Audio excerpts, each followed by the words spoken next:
I don't know if it was around lunchtime or not. It was a soldier that came to the door.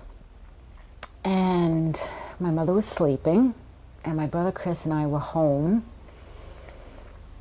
And he asked if our parents were home.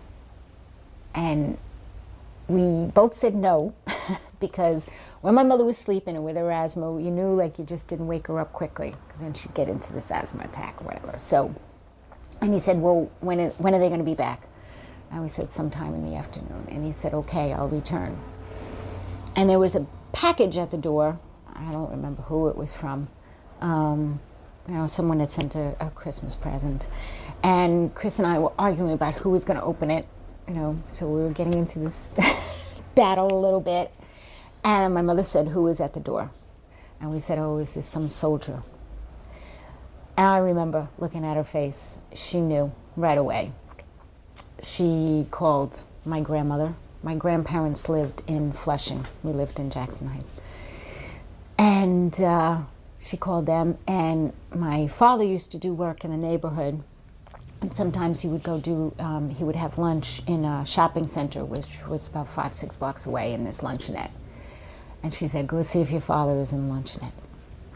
And we went to go get, and sure enough, we found him in the luncheonette reading his paperbacks, which is what he used to do a lot of, as soon as we told him. You knew at this point? We didn't know anything. He didn't tell us anything. And your mom didn't tell you anything at this point either? No. She said, just go get your dad. Right. She was calling my grandparents and said, go get your dad. And so, I guess maybe it was another couple of hours after that or so. I don't remember exactly the time period, but by the time that the soldier came back, both my grandparents were there. My father was home. My mother was there. And he came to the door, let him in, and said, I'm sorry, I regret to inform you or whatever, but your son was killed on December 14th. My grandmother starts screaming. That was her birthday. It is her birthday. Was her birthday. My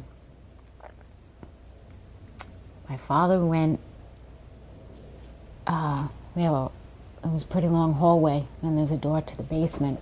And he opened up the door and he stepped down in the basement. And next thing I knew, he put his fist through the wall. My mother was hysterical, just hysterical. And my grandfather was just sitting there. He was also crying and stuff. I mean, it was just, like I said, 37 years ago, but you can remember it as if it was yesterday.